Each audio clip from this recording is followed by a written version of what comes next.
Bienvenue aux journées portes ouvertes pour l'option illustration. Je me présente, Didier Thierry, je travaille au service des étudiants et suis principalement en charge des dossiers administratifs des premières années. Avant de laisser la parole aux professeurs et aux étudiants, je vais vous donner une information générale sur notre établissement. Donc, nous accueillons chaque année plus de 1000 étudiants.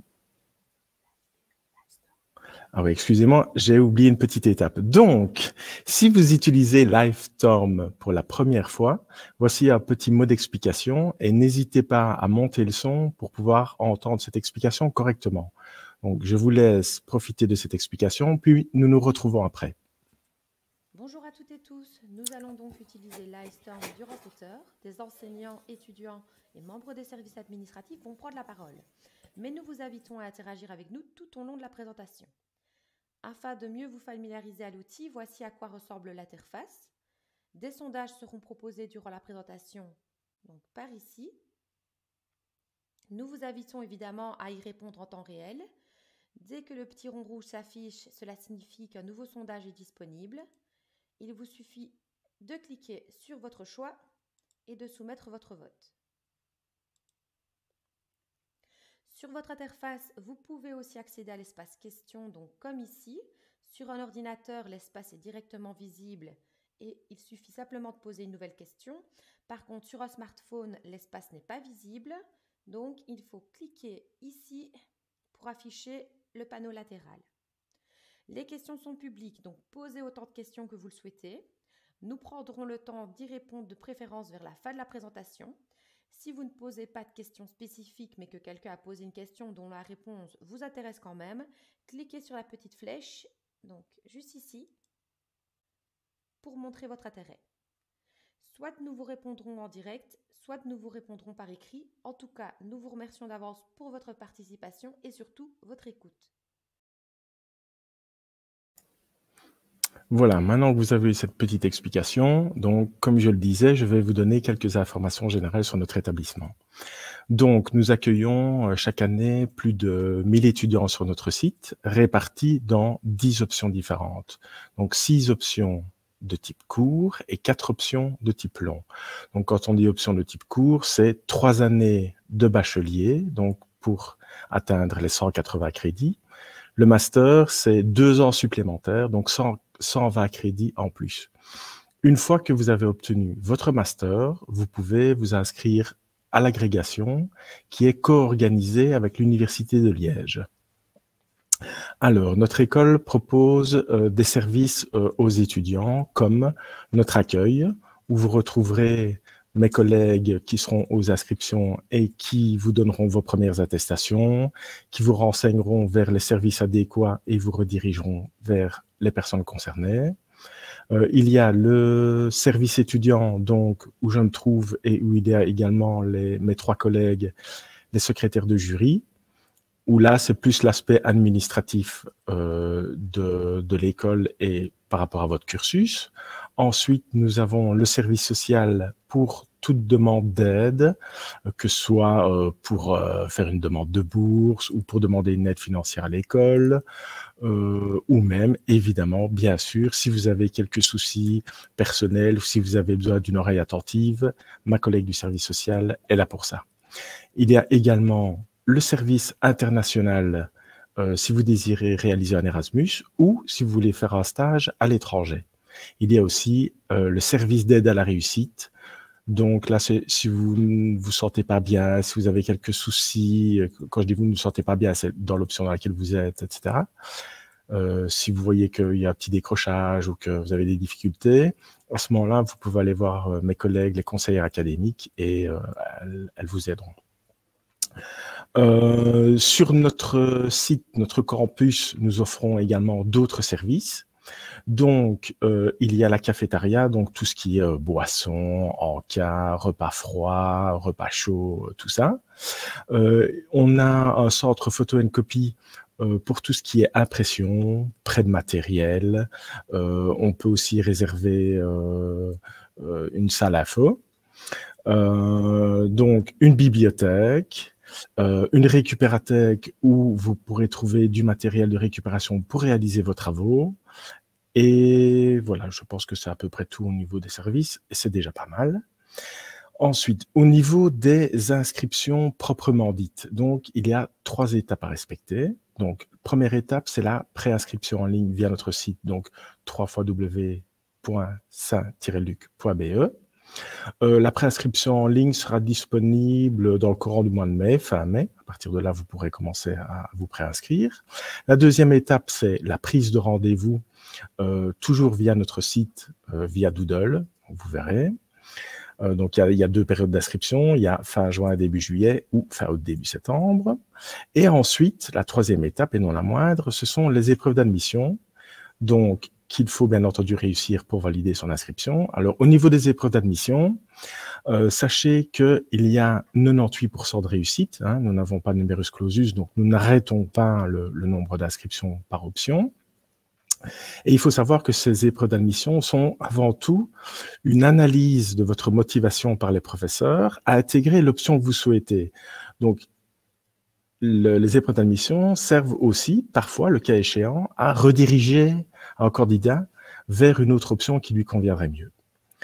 Donc, sachant qu'une fois que vous avez réussi votre épreuve d'admission, l'inscription est validée, tout en sachant évidemment qu'elle sera validée quand vous aurez votre dossier complet également.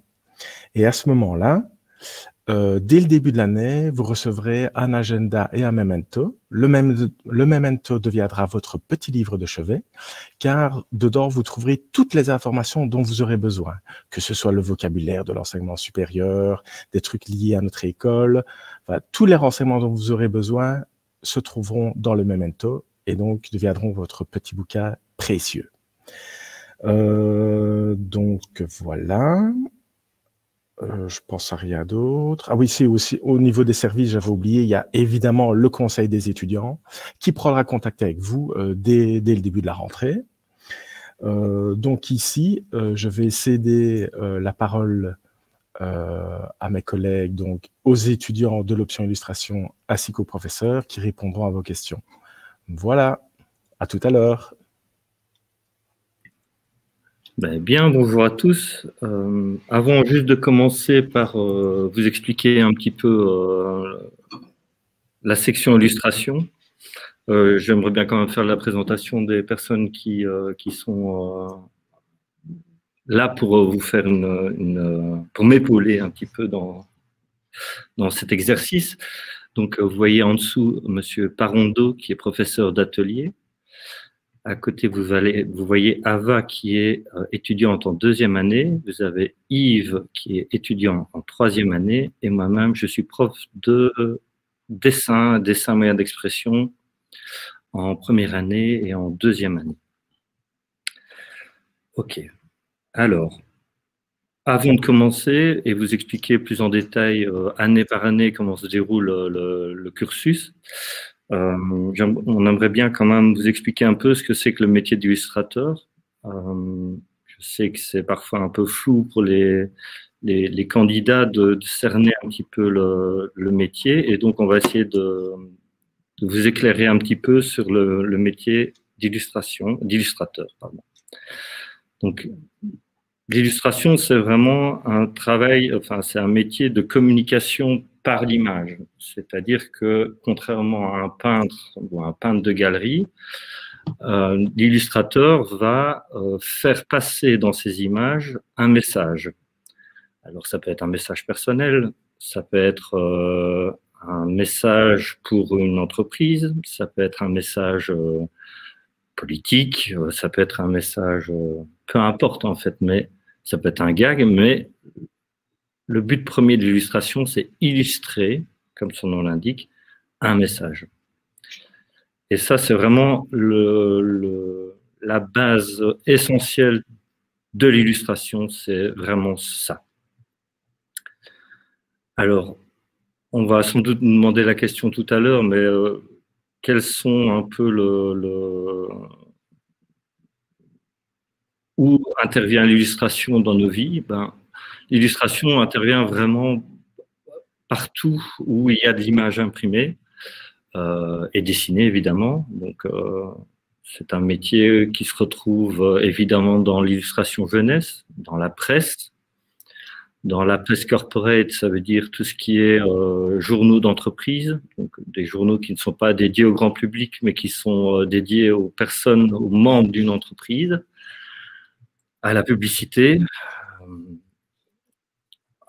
Il y a des connexions avec l'animation, évidemment, de dessin animé, même si c'est un autre métier, mais il peut y avoir des ouvertures qui vont par là.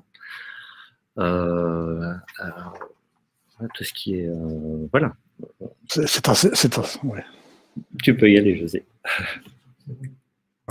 Oui, c'est assez vaste, en fait. Donc, on ne va pas pouvoir répertorier toutes les possibilités, mais peut-être vous donner des idées. Donc, comme disait M. Godin, oui, donc c'est un métier de communication, et donc il faut toujours avoir en tête qu'il faut être dans quelque chose de narratif, c'est-à-dire qu'on va raconter quelque chose par l'image. Donc, il ne s'agira pas uniquement d'apprendre à faire de belles images, entre guillemets, mais de faire également des images qui nous font passer les messages nécessaires. Donc, évidemment, ça nécessite aussi une prise de conscience de tout cet aspect narratif qui est parfois moins évident à cerner, parce que il y a une certaine évidence à transmettre des connaissances techniques, mais transmettre des connaissances plus de narration, c'est évidemment parfois un peu plus abstrait. Donc, mais ça, évidemment, ce sera vu progressivement au cours des 3 années. Donc, comment va-t-on apprendre à raconter par l'image? Qu'est-ce qu'on pourrait dire par rapport à ça? Ok, on va peut-être détailler un petit peu les 3 années du cursus du baccalauréat en illustration. On ne va pas rentrer dans les détails techniques du cursus, hein, d'accord? On va juste vous donner les grandes étapes et les grands changements d'une année à l'autre, de la première à la 3e. Donc, en première année, alors, peu importe votre niveau de dessin, on va tous commencer par la même chose. C'est-à-dire que c'est vraiment la première année est une année de découverte. Elle va vous aider à prendre pied dans le métier de l'illustration, à découvrir les différents aspects, que ce soit technique ou narratif, évidemment. C'est une grosse ouverture cette année-là aussi à cet univers, donc voir ce qui se fait actuellement dans l'illustration au sens large, mais voir aussi ce qui s'est fait précédemment. C'est quelque chose d'assez important à faire, ça. Nous sommes, en tant qu'illustrateurs, dans une forme de continuité, c'est-à-dire qu'il y a eu des illustrateurs avant nous, il y en aura après nous, et s'inscrire dans une forme de continuité, ça nous semble assez important. Donc, c'est une année qui va être, qui est en général assez chargée, vu que nous démarrons de zéro. On démarre, il n'y a pas de prérequis au préalable, à part la passion. Et donc, c'est une année où vous allez apprendre à dessiner, vous allez apprendre des techniques, vous allez apprendre à raconter, vous allez être confronté aux avis de vos collègues étudiants et aux avis des professeurs. Donc, vous allez vous inscrire, vous positionner par rapport à ça. Et c'est une année qui est très riche, cette première année. La 2e année va se décliner plutôt avec, fort de votre première année avec le bagage technique, vous allez commencer à aller faire des choix, commencer à monter tout doucement votre propre univers. Donc, il est évident que dans notre section illustration, le but n'est pas de faire des clones et de pas imposer une vision globale pour tout le monde. Le but, c'est que vous ayez, que chacun des étudiants ait, au fur et à mesure du temps, la possibilité de développer sa propre vision du monde, son propre univers. Et donc, ça commencera en 2e année avec un tout petit peu plus d'autonomie, donc une envie de recherche de documentation. Au niveau des timings, donc pour les rendus des travaux aussi, vous allez être un peu plus autonome. Et en 3e année, c'est vraiment dans la continuité de la 2e année. C'est vraiment c'est vraiment l'aboutissement des 3 années, c'est les projets plus personnels où l'autonomie va être beaucoup plus forte, sachant que les 6 derniers mois de janvier à juin, les cours ne sont plus donnés en tant que tels. Les professeurs sont encore là pour vous donner un avis, mais vous allez devoir travailler en autonomie. Oui, ce que je pourrais peut-être ajouter à ce que vient de dire François, c'est qu'il ne faut pas forcément voir ces 3 années comme des étapes indépendantes. Par exemple, la première année, on apprend ceci, on l'a appris, on n'en parle plus, on passe à une autre chose en 2e année, on l'a apprise, on passe à la 3e chose. Non, c'est pas du tout comme ça. Donc, c'est dans une idée toujours de perfectionnement. Donc, ce qu'on voit au cours des 3 années, ce n'est jamais fermé. Je dirais qu'on apprend l'autonomie, la narration dès la première année. On continue à perfectionner cela en 2e, ainsi qu'en 3e. Donc, ce ne sont pas des blocs fermés, mais plutôt des choses qui se font en fonction des capacités qu'a l'étudiant au moment où il se trouve. Il se trouve en première année, il a telle capacité, et il va faire des choses en fonction de ces capacités-là. Je pense que c'est une prise de conscience importante pour aussi ne pas avoir peur de se lancer dans certains travaux, parce qu'on pourrait considérer qu'on n'a pas les acquis nécessaires. On préfère un étudiant qui se lance, qui essaye, qui risque des choses, qui va peut-être se tromper, mais ce n'est pas vraiment se tromper, c'est essayer, puis s'enrichir de ces expériences. En sachant aussi que, bien sûr, un étudiant qui sort en fin de 3e année, il n'est pas fini, parce qu'aucun artiste n'est fini. Un artiste est toujours dans une continuité d'apprentissage durant toute sa vie. C'est quelque chose de, bien sûr, essentiel à assimiler. Et que donc, on accepte, bien sûr, qu'on est toujours dans quelque chose de vivant, de mouvant, et dans une curiosité constante tout au cours de notre carrière. Donc, ce n'est pas uniquement au cours de l'apprentissage.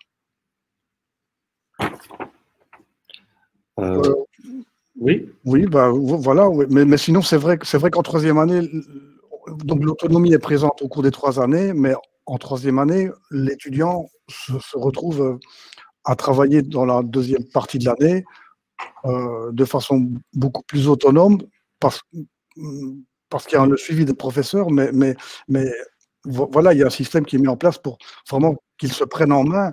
Mais bien sûr, cette autonomie, ça ne veut pas dire disparaître de l'école et revenir 3 mois après. C'est bien sûr une autonomie responsable qui fait que l'étudiant met en place un système qui permet de collaborer avec les professeurs et de permettre un suivi pour, au final, présenter son travail de fin d'études à un jury externe, donc qui est composé uniquement de professionnels externes, donc d'autres illustrateurs, des éditeurs, par exemple, en tout cas des professionnels du monde de l'édition. C'est vrai que c'est un fameux défi qui est posé à l'étudiant. Donc évidemment, il faut qu'il se prenne en main pour être prêt pour cette dernière étape. Oui. Je ne sais pas si les étudiants veulent réagir. Non, ça va. Je peux toucher un mot pour vraiment synthétiser ce qui vient d'être dit du point de vue de l'étudiant. C'est que vraiment, ces 3 années, c'est une construction très personnelle, mais on remplit notre boîte à outils de plus en plus de choses. On reste curieux, on est poussé à être curieux. Et les professeurs nous aident à être curieux, à aller rechercher des choses, à mieux se connaître soi. Et au fur et à mesure des années, c'est vraiment pousser de l'exploitation de cette boîte d'outils pour la montrer au monde, quoi. Enfin, voilà. Oui, parfait. Et voilà. Après donc ces 3 années, il y a une possibilité de passer en master en édition, donc qui est vraiment un master qui s'est ouvert il y a quelques années ici à l'école. Donc après les 3 années de baccalauréat, il y a moyen de passer en master en édition qui est assez en connexion avec notre milieu. On est vraiment en lien étroit avec l'édition. Donc, voilà, possibilité aussi de bifurquer vers ce master-là en fin de baccalauréat. Voilà. On avait aussi regardé un peu avec nos collègues, voir un peu ce qu'on allait vous présenter, et on trouvait assez intéressant et important de vous parler un peu des examens d'admission qui sont quand même des gros sujets chaque année. Où on a énormément de questions. Alors, comme dit tout à l'heure, c'est vrai que l'examen d'admission ici à l'école n'est pas éliminatoire. Ça sert très fréquemment, justement, comme dit aussi tout à l'heure, de parfois rediriger des étudiants qui seraient plus à l'aise dans une autre dans une autre section, ou qui n'avaient pas bien senti l'essence de la section dans laquelle ils s'étaient inscrits en début, et qui, voilà, en découvrant d'autres sections, il se dit sans doute que voilà, une autre section est plus appropriée pour son cas. Par contre, nous, on accorde énormément d'importance, même si ce n'est pas éliminatoire, on va dire, on accorde énormément d'importance au dossier, enfin à tous ces examens d'admission, parce que ça montre vraiment la motivation de chaque étudiant. C'est une façon pour nous de faire votre connaissance, de voir d'où vous venez, quelles sont vos motivations, quels sont votre univers, quelles sont vos passions. Il ne faut pas oublier que l'illustration est vraiment quelque chose, un métier de passion. Si on s'inscrit en illustration, c'est vraiment par passion. Il y a d'autres métiers qui sont un peu moins travail de passion, mais c'est une discipline artistique, et donc c'est vrai on ne peut pas faire ça de façon plus un peu distraite. Enfin, je ne sais pas, c'est difficile à expliquer, mais c'est aussi à ça que sert la première année. C'est pour que l'étudiant se rende compte du monde qu'il aborde, de la particularité de cette discipline, comme toute discipline artistique. Et c'est vrai que les épreuves d'admission, avec par exemple la préparation du portfolio, donc on demande de préparer un book, donc c'est un portfolio avec des travaux personnels, lorsqu'il y en a, ou des références du futur étudiant, ou des visuels qui pour lui semblent importants à être montrés. Donc évidemment, il y a déjà un côté actif qui est demandé.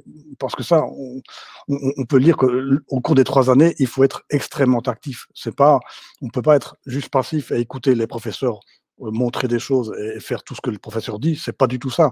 Nous sommes, en tant que professeur, nous sommes là pour vous accompagner, enfin pour accompagner l'étudiant, mais nous ne sommes pas là pour donner des vérités. L'étudiant se forme d'ailleurs autant avec ses condisciples qu'avec les professeurs. C'est un groupe classe qui est extrêmement, qui doit être dynamique, qui est important pour que chacun trouve sa place. Bon, ça ne veut pas dire que tout le monde doit être extrêmement. Enfin, il y en a des timides et des moins timides. Donc, c'est pas du tout une question de personnalité, mais plutôt de s'enrichir par rapport à ce que font les autres.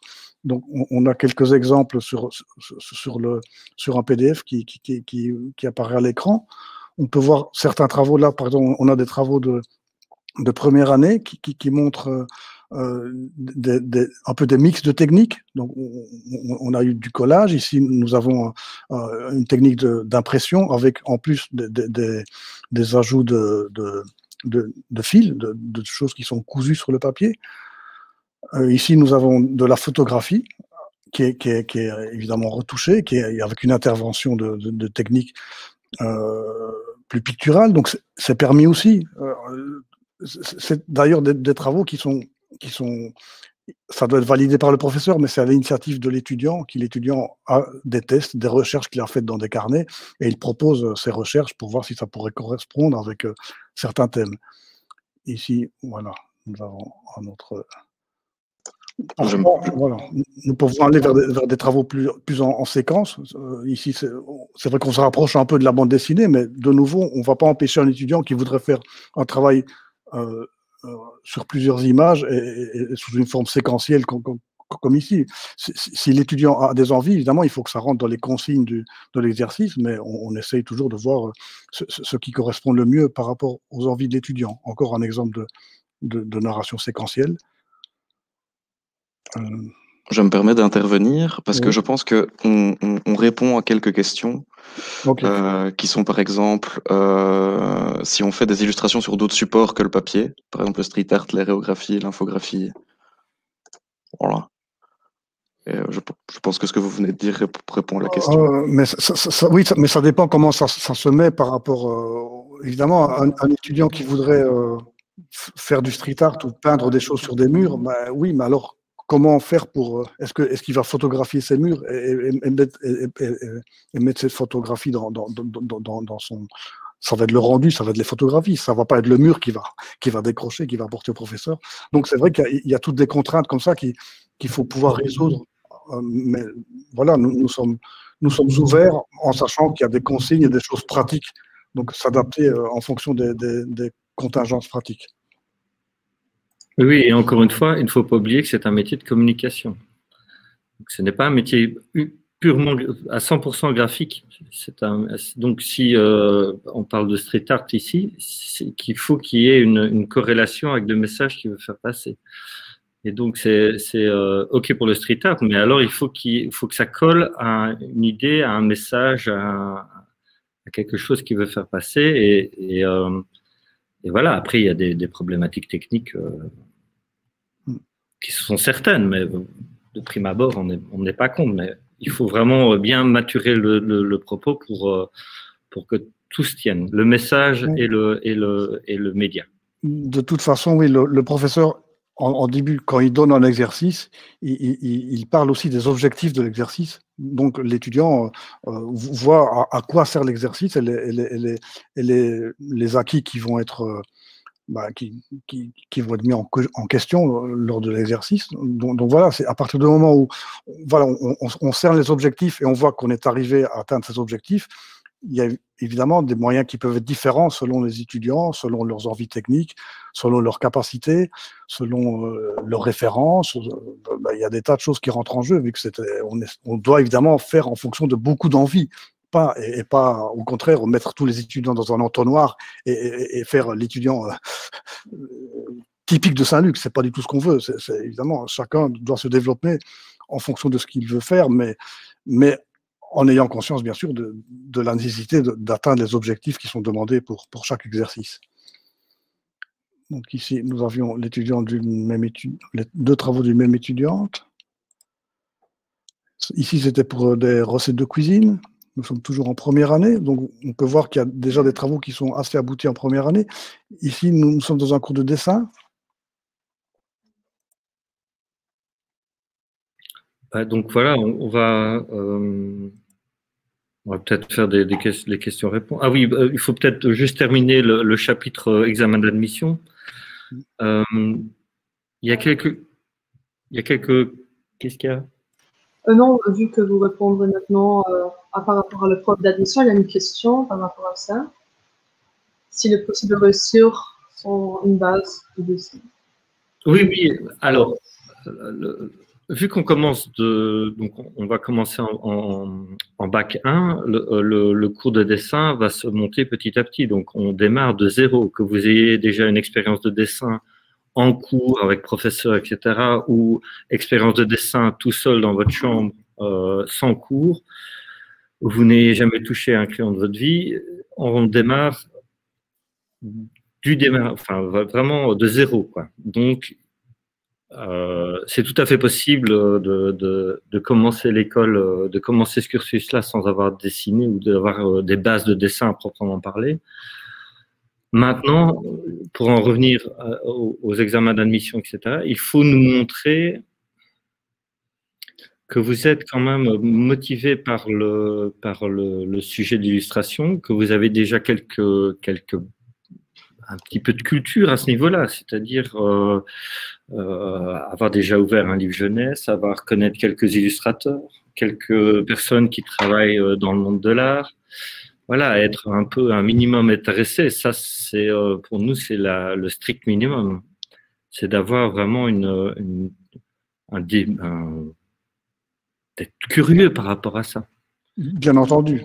Donc vous allez évidemment découvrir des choses dans l'école, mais c'est pas le professeur qui va vous dire quels illustrateurs il faut aimer, quel livre il faut lire.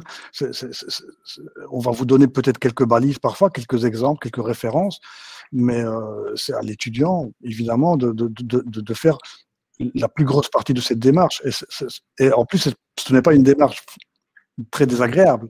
Aller lire des livres illustrés ou des bandes dessinées ou aller en bibliothèque ou en librairie, ce n'est pas la chose la plus désagréable du monde. Enfin, on l'espère. En tout cas, il faut en avoir envie. Quelqu'un qui ne serait pas... C'est comme si on n'arrosait pas une plante. La plante, si on ne l'arrose pas, ben, elle va faner. Donc, il faut vraiment se cultiver. Et d'ailleurs, par rapport à ça... Ouais. Il y a déjà... il y a une expression qui existe qui se dit no input, no output. Donc ça veut dire, comme on l'avait déjà mentionné, il faut s'amuser, il faut s'enrichir, il faut être absorbé par d'autres trucs. C'est pas dire que vous êtes obligé de vous inspirer particulièrement juste par d'autres illustrations.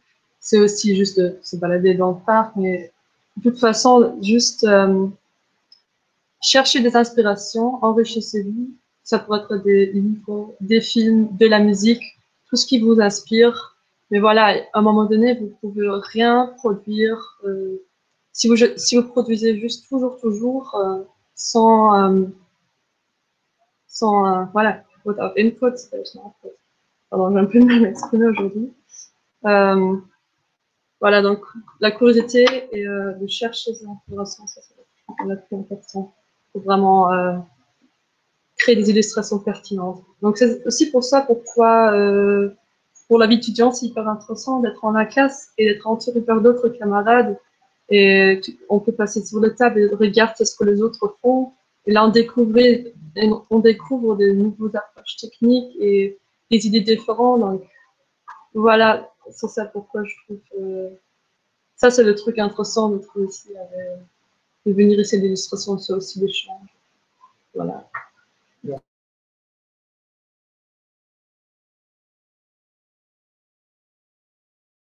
Ça paraît évident, mais c'est indispensable. Et c'est vrai que c'est une façon aussi d'acquérir des connaissances de façon naturelle. C'est-à-dire en lisant un livre, en lisant un livre illustré ou une bande dessinée, on ne se dit pas « je suis en train d'étudier ». Et pourtant, on assimile des tas de choses sans s'en rendre compte. Et d'ailleurs, c'est une des meilleures façons de les assimiler parce que ça vient de façon tellement voilà, douce et naturelle qu'après, ces connaissances, on les ressort de façon presque instinctive. C'est comme l'enfant qui lit des bandes dessinées. Bon, après, il va continuer à en lire adulte, mais il connaît les codes. Et pourtant, il n'a pas fait d'école de bande dessinée, mais il connaît les codes de bande dessinée simplement parce qu'il en a lu. Donc, c'est évidemment primordial. Un étudiant qui arrivera en 3e année sans avoir ouvert un livre illustré, il va avoir beaucoup de problèmes parce que il aura l'impression d'être un martien dans un monde totalement inconnu et qu'il faudra tout lui dire. Tandis que si c'est cultivé, les choses seront rentrées petit à petit et ressortiront de façon voilà, très, très, très instinctive. Donc voilà, c'est extrêmement important. Et plus c'est pris tôt, mieux c'est. C'est-à-dire que n'attendez pas le 1er septembre, si vous comptez vous inscrire à l'école, n'attendez pas le 1er septembre pour aller en bibliothèque, profitez des vacances pour déjà dégrossir un petit peu, pour aller voir ce qui se fait et dans plein de directions. C'est-à-dire que effectivement, on a surtout en bande dessinée, mais beaucoup d'amateurs de manga, de comics, etc. Ok, mais il n'y a pas que ça.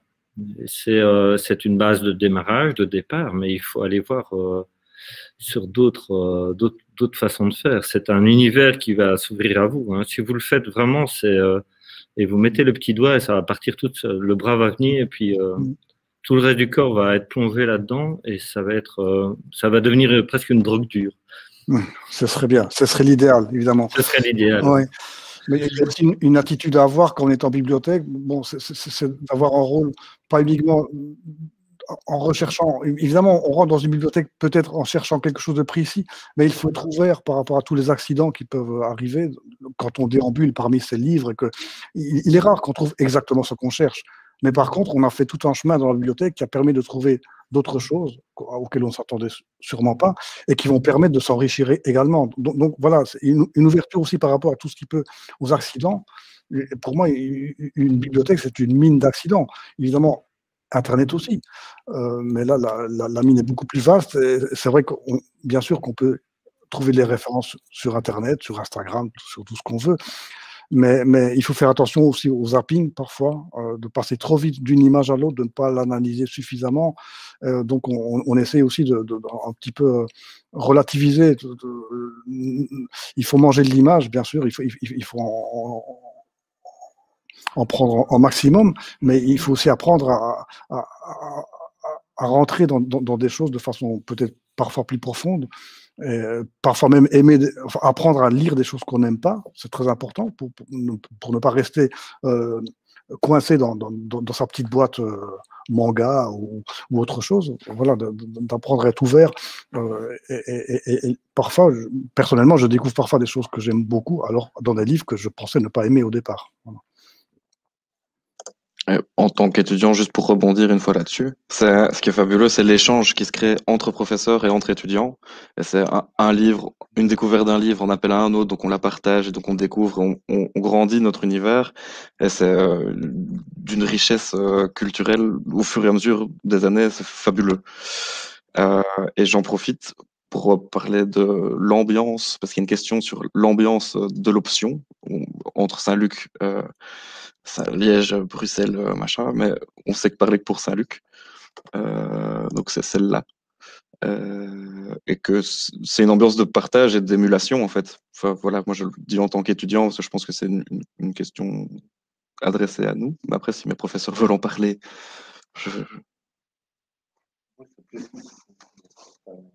C'est plus de votre côté que ça. Ouais. L'ambiance est fabuleuse, quoi. Même avec les autres options, c'est bon. En temps de Covid, c'est un peu plus compliqué, mais il reste une émulation de partage d'informations, de découvertes et de vision du monde très chouette. Voilà. D'autres questions?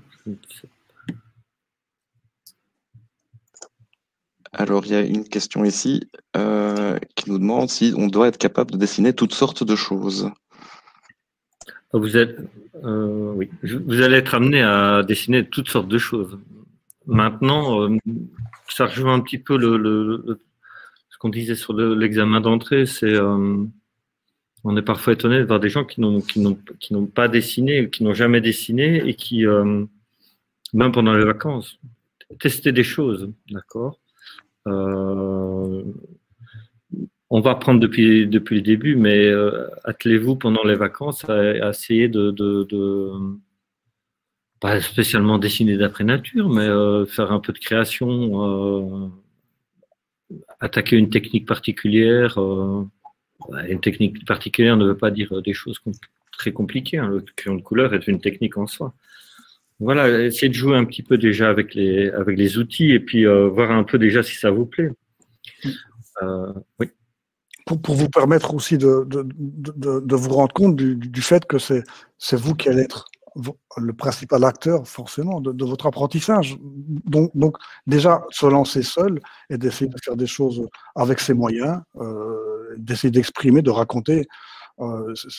Évidemment, c'est un bon moment de commencer ça avant l'école, parce que ça permet aussi de voir si on en a envie, tout simplement. Si après une minute on laisse tomber le crayon, c'est qu'il y a quelque chose à travailler au niveau de la motivation ou de l'intérêt pour la discipline. Mais c'est sûr que ce n'est pas l'école qui va vous motiver uniquement. Enfin, je pense que c'est une mauvaise vision des choses. La motivation, comme disait Yves, elle va venir aussi du fait de l'émulation qui se crée au sein du groupe ou de l'école de façon globale.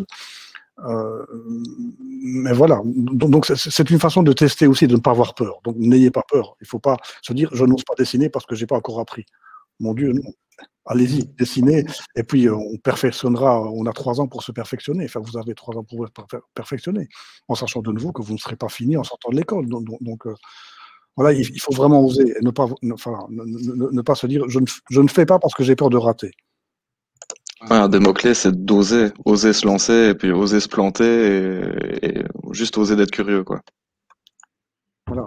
C'est formidable de se planter, parce que ça veut dire qu'on a essayé quelque chose. Et puis, on en retire toujours quelque chose d'une erreur. Je ne sais même pas si on peut appeler ça erreur, en fait. C'est une tentative, voilà. On a plus... Ouais. Pardon, je vous en prie. Vas-y. Ouais. C'était juste pour lancer, il y a plusieurs questions sur le après. Donc, par exemple, celle-ci, par rapport à la difficulté de trouver un travail après les études. Et oui, et justement là, on a une image d'une étudiante qui a fait un travail pour Femme d'aujourd'hui, c'est un horoscope, bien sûr. C'est un travail, faire l'école, il y avait un autre voilà, qui suit. Bon, c'est juste un exemple, mais après, oui, trouver du travail après ça, bon, on est dans l'art, donc évidemment, vous n'allez. Est-ce que ça peut arriver qu'un illustrateur soit engagé par un patron et qu'il fasse ses heures de bureau de 9 à 18 heures tous les jours? C'est pas comme ça que ça marche. Donc, c'est un travail d'autonomie, plus en indépendance. Mais bon, avec évidemment, ce n'est pas blanc ou noir. On n'est pas forcément toujours indépendant. Certains peuvent avoir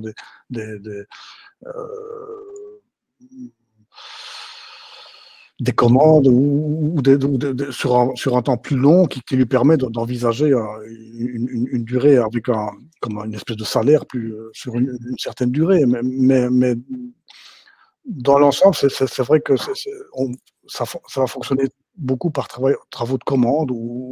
Donc, c'est un éditeur qui commande quelque chose, un journal, une presse, un organisme de presse qui commande des illustrations à l'illustrateur, mais c'est aussi l'illustrateur qui, en fait, il est tout le temps en train de travailler. Parfois, il n'est pas payé pour le travail qu'il fait, mais il sera payé plus tard. Ça veut dire qu'il peut être en train de travailler, en train de faire un book, de faire des illustrations qu'il estime importantes à montrer. Et donc, pendant cela, on va dire qu'il n'est pas payé, mais peut-être que ces illustrations-là vont lui permettre d'avoir des commandes plus tard. Donc voilà, c'est quand même assez particulier, mais toutes les disciplines artistiques sont comme ça. C'est un peu des paris qu'on fait pour plus tard, pour un futur proche ou lointain. Et du coup, je relance une autre question où je pense que je peux un peu répondre aussi par rapport à ce qu'on va faire après les études, parce que je suis dans le cas personnellement. Et de mes camarades de classe, il y a beaucoup soit de faire des books, exactement comme Monsieur Parondo disait, voilà, travailler, faire des images et aller les proposer à des éditeurs, à des journaux. On a d'ailleurs un cours de pratique professionnelle en 3e qui nous aide à mettre ces démarches en place. Après, on peut continuer des études, que ce soit ici au master en communication visuelle et graphique dont on a parlé tantôt, ou dans d'autres écoles d'art, il y en a d'autres. Après, je ne sais pas si mes professeurs veulent me donner un mot de plus là-dessus, mais... Oui, après, ça dépend vraiment des envies. Il y en a pas mal qui font des masters à l'Académie des Beaux-Arts ici, un master à l'Académie des Beaux-Arts ici à Liège, ou qui se lancent dans un master en graphisme, ou qui vont suivre plutôt continuer des études, mais en animation, pour travailler dans l'animation par la suite. Mais ça, je pense aussi que c'est peut-être difficile pour l'étudiant, quand il rentre en première année, de savoir ce qu'il va faire après avoir fini ces 3 années. Parce qu'évidemment, il va évoluer et il aura peut-être une idée du monde de l'illustration en première année qui aura changé en 3e année, parce qu'il aura évidemment découvert beaucoup de choses et il se sera découvert lui-même avant tout. Et il aura vu un petit peu ce vers quoi il peut aller. Par exemple, si on veut travailler dans l'animation, ça demande quand même des compétences particulières de rapidité d'exécution, d'arriver à s'intégrer dans des styles parfois très différents, parce que quelqu'un qui travaille dans l'animation, souvent, il n'est pas vraiment créateur. Il se met plutôt au service d'un projet qui va changer d'un film à l'autre. Donc, c'est une démarche particulière. Parfois, certains se retrouvent très bien là-dedans, parfois d'autres pas, et se retrouvent plus dans un travail purement d'auteur, avec un travail personnel. Donc il ne va pas se mettre dans le travail d'un autre.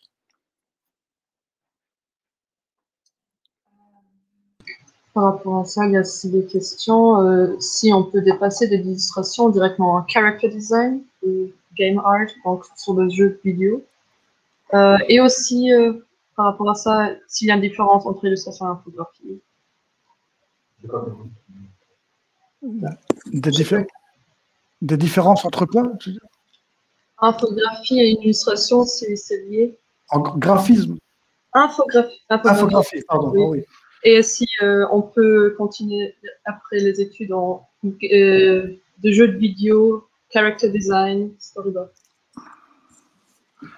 Bah, oui, enfin, mais là, de nouveau, c'est difficile de répondre par oui ou par non. Ça va vraiment dépendre des capacités et des possibilités, surtout qui sont offertes.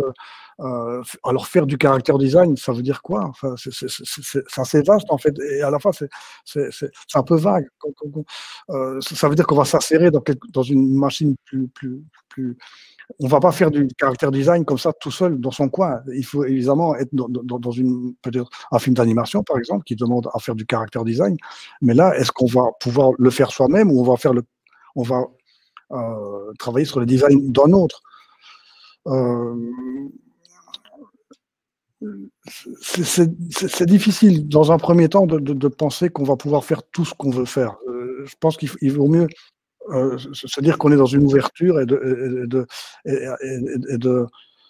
parce que on n'en a peut-être pas parlé, mais dans ce métier, c'est important d'être très ouvert, de ne pas se dire je fais ceci et je ne fais rien d'autre. L'ouverture, c'est tout en restant évidemment dans son style, dans ses capacités, dans ses envies, mais à partir de ça, c'est bien d'être ouvert au maximum et de se dire que finalement, quand on sortira de l'école, qu'est-ce qu'on aura envie? De gagner de l'argent avec ça, et que donc peut-être que les occasions seront variées et qu'on choisira peut-être parfois des choses auxquelles on n'aurait pas pensé au départ. Mais personnellement, j'ai appris beaucoup de choses dans le métier, mais dans le monde professionnel, il y a des tas de choses que je ne savais pas. Je les ai apprises en étant dans le bain. Forcément. Donc voilà, restez ouvert par rapport à ce qui vous attend, en sachant que, bien sûr, vous choisirez ce qui vous plaît. Par rapport à l'infographie, je voudrais bien encore rajouter. Je pense que c'est plutôt une outil technique. Je pense que tu n'as pas ton micro. Sorry. Par rapport au cours d'infographie, on en a un cours d'infographie en deuxième et en troisième année. Et c'est plutôt utile pour faire son illustration, mais sinon, c'est bien lié. Là, on apprend de faire des affiches, des brochures. Donc, c'est moins sur des éditions, mais voilà. Parce que l'infographie reste un moyen, un outil. Et donc, et c'est ça qui est fabuleux dans ces 3 années, c'est qu'on apprend. Il faut essayer d'être un maximum ouvert, comme disait Monsieur Parondo, un maximum ouvert à plein d'univers pour voir un maximum d'outils et pouvoir se dire j'aime vraiment ça, j'aime vraiment ça, j'aime vraiment ça, et se créer soi-même son univers. Et c'est 3 ans de découverte, quoi. Voilà. Je veux aussi une personne qui a demandé s'il faut acheter une tablette graphique ou une tablette. On n'a pas besoin. Si tu veux, si tu préfères travailler au numérique, tu peux en acheter. De toute façon, oui, pas tout de suite. De toute façon, l'école propose des tablettes. Tu peux en prêter si tu aurais besoin. Donc, ne te sens pas obligé d'acheter. Oui, l'investissement matériel n'est quand même pas très important, je trouve. Évidemment, il faut investir dans des pinceaux, des gouaches dans la première année, dans différentes techniques qu'on va aborder. Mais je pense que par rapport à d'autres études, c'est peut-être pas les études les plus onéreuses. Il ne faut pas se sentir obligé d'avoir la tablette à la pointe ou l'ordinateur à la pointe. Finalement, il ne faut pas oublier que ce qui compte, c'est d'être créatif et d'avoir des capacités de dessin, de narration et de création d'un univers personnel. Mais pour ça, une feuille et un crayon, et quelques outils peuvent être suffisants, largement. Donc, ne vous freinez pas avec les aspects techniques, parce que ça peut être un mirage aussi, de se dire « je n'arrive pas à faire ça, mais j'y arriverai quand j'aurai tel ordinateur ou telle tablette ». Je pense que c'est une erreur. Il faut justement essayer d'arriver avec des outils très simples et très basiques, comme du papier et une technique traditionnelle. C'est vrai que nous avons quelques travaux qui sont faits dans ce qu'on vend. On a un mix, on a des choses qui sont faites de façon digitale, mais aussi à la main, toujours. Oui, encore une fois, l'ordinateur n'est qu'un outil. C'est pas une fin en soi, c'est un outil. Ouais, et il n'y a aucune obligation de posséder un ordinateur pour le cours d'atelier, en tout cas.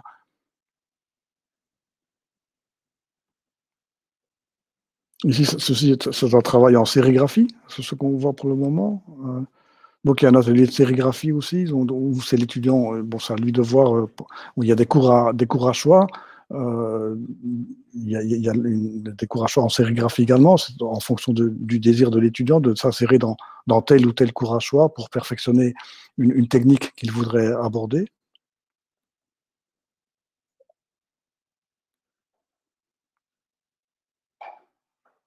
Et nous avons la question, pardon, pour avoir la différence avec la BD. La question attendue. Bah, il faut commencer par ouvrir un livre pour voir un peu la différence. C'est de la narration pure jus. La BD illustration sont de la narration. Maintenant, regardez le nombre d'images par rapport à un livre d'illustration et en bande dessinée. Vous verrez que la bande dessinée, c'est vraiment un art séquentiel. Donc, tout est découpé, toutes les images sont découpées pour raconter une image, pour raconter une histoire, pardon. Et puis en illustration Venez, c'est beaucoup plus large au niveau des supports. C'est-à-dire qu'encore une fois, vous êtes en train de voir des images qui sont en train de défiler. Vous avez vu passer de l'art séquentiel, donc comme de la bande dessinée muette. Vous avez vu des affiches, des images toutes simples. Enfin, toutes simples veut dire une seule image qui exprime quelque chose. Et donc, la bande dessinée est purement de la bande dessinée et de l'illustration, les champs sont, me semble-t-il, un peu plus larges. Ça ne veut pas dire qu'un auteur de BD ne fait pas d'illustration et qu'un illustrateur ne fait pas de bande dessinée. Mais ça reste, encore une fois, c'est de la narration. Les deux se tiennent par le fil de la narration et du dessin ou de l'image imprimée. Oui, et en plus, il n'y a pas un domaine plus facile que l'autre. Il ne faut pas se tromper et penser qu'en illustration, on ne fait qu'une image, alors qu'en BD, on en fait plein, donc ça va plus vite. Justement pas. La difficulté va être de résumer quelque chose qu'on aurait pu expliquer dans une bande dessinée avec 12 cases. Dans une illustration, on va devoir raconter cette même chose avec une seule grande image. Et là, voilà la complication qui est là. On pourrait penser, l'image, c'est bon, je la fais rapidement. Et non, les problèmes commencent là, justement, de comment raconter tout ça dans une seule image. Bien sûr, il y a moyen, et pour ça, il y a des tas de petites astuces à connaître, comme le sens de lecture, la priorité qu'on donne à certains éléments dans l'image, pour permettre au lecteur de lire progressivement une action. Enfin, c'est des tas de choses techniques que vous allez apprendre, mais après, le côté séquentiel, voilà, on parle plus de narration séquentielle pour la bande dessinée, mais on voit des séquences aussi en illustration. Une histoire sera décomposée en plusieurs images. Donc la frontière reste quand même assez perméable entre les deux. Mais bien sûr, si on veut vraiment faire de la bande dessinée, il ne faut pas venir en illustration, il faut aller en BD. Mais il ne faut pas venir en illustration en disant il y aura moins à dessiner, parce que ce n'est pas du tout ça. La complexité est ailleurs. Mais il peut arriver que des étudiants d'illustration aient envie de faire une bande dessinée pour un travail personnel. Et de nouveau, si ça s'inscrit dans les objectifs du thème qui est donné, ou si c'est un thème libre, on ne va pas dire non. Si l'étudiant se sent bien là-dedans, qu'il a envie de se perfectionner là-dedans et qu'il est prêt à s'investir, moi, je ne vois pas pourquoi on dirait non. Ce qui compte, c'est d'évoluer. Et il peut arriver que certains évoluent vers la bande dessinée ou vers le film d'animation ou vers des choses parfois plus abstraites. Ça c'est en fonction des envies de chacun. Évidemment, il faut savoir en début de première dans quoi on s'inscrit, si on est en BD ou en ILU. Je vais introduire une question qui a beaucoup de succès, mais qui change un peu de ce qu'on vient de dire. C'est comment les cours ont été adaptés au Covid.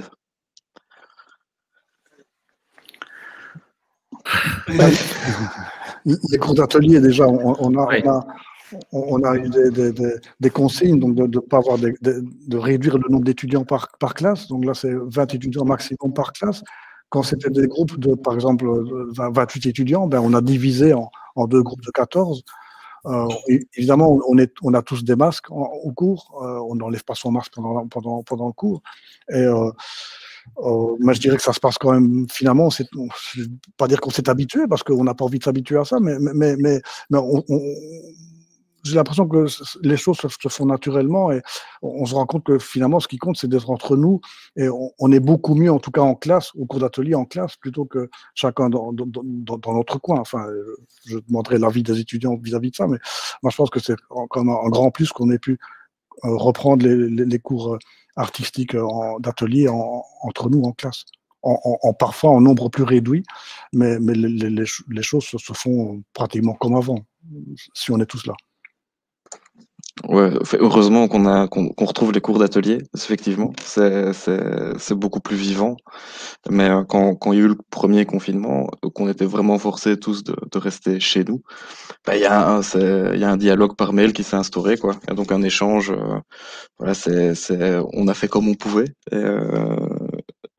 Mais l'échange est toujours là, mais il n'y a rien à faire. C'est le retour en présentiel dans l'artistique, c'est vraiment bénéfique et nécessaire. Enfin, ça aide vraiment, quoi, au développement. Oui, bien sûr. Et puis vous êtes entre vous aussi. Chaque étudiant dans son cote. Évidemment, là, il n'y a plus du tout le même type d'émulation ou d'échange.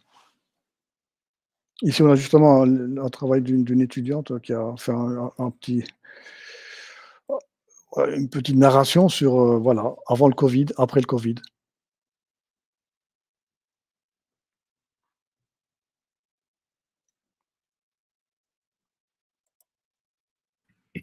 Voilà, on a des petites vignettes. Alors, est-ce qu'on est en bande dessinée ou en illustration? En illustration ou en bande dessinée? On ne sait pas trop, en fait, parce qu'on est un peu dans les deux. Et finalement, ce n'est pas important, ce n'est pas grave. Ce qui compte, c'est dans ce cas-ci, de partager un ressenti avec, je trouve, beaucoup d'humour.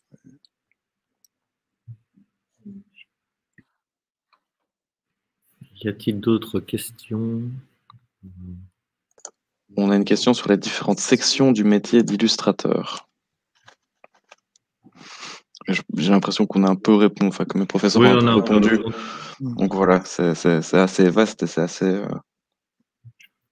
à la personne, enfin, à ce que la personne veut développer, quoi. Oui, c'est assez vaste. Pour le moment, évidemment, il y en a beaucoup qui pensent au tatouage, mais bon, faut pas être trop restrictif dans ses choix, mais ça, c'est un truc un peu nouveau depuis quelques années avec l'engouement vis-à-vis du tatouage, mais il y a des tas de choses, évidemment, la presse jeunesse, la presse adulte, la bande dessinée, pourquoi pas, la publicité, enfin, il y a des tas de possibilités. On a une question ici qui nous demande sur quelles raisons nous ne pouvons pas être admis dans l'établissement ou dans l'option. Déjà, quelqu'un qui ne remplirait pas qui ne remplirait pas le dossier comme il est demandé. Donc, comme on a expliqué, c'est une façon de voir votre motivation et de voir comment vous répondez déjà à des attentes. Donc, venir les mains dans les poches en n'ayant rien préparé, on va dire que c'est mauvais signe. Et on va se dire, celui-là ou celle-là, s'ils sont venus sans rien préparer, est-ce qu'il va continuer comme ça après ou pas? Donc, ça peut être évidemment un critère de ne pas avoir fait le minimum. Après, les compétences techniques, on en a parlé, on ne va pas être forcément restrictif là-dessus, vu qu'on part du principe que l'étudiant peut apprendre à dessiner vraiment en début de première année.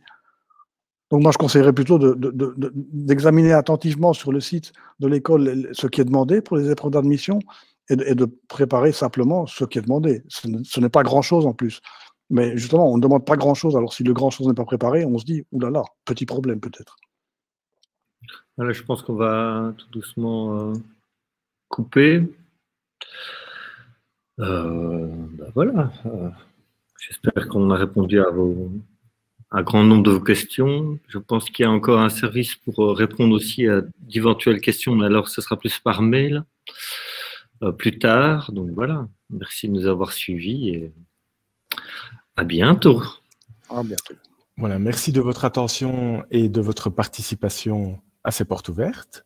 Donc, comme mon collègue vient de vous le dire, donc si vous avez encore d'autres questions, vous pouvez vous rendre sur notre site, donc www.saint-luc.be. Il y a un lien qui va apparaître.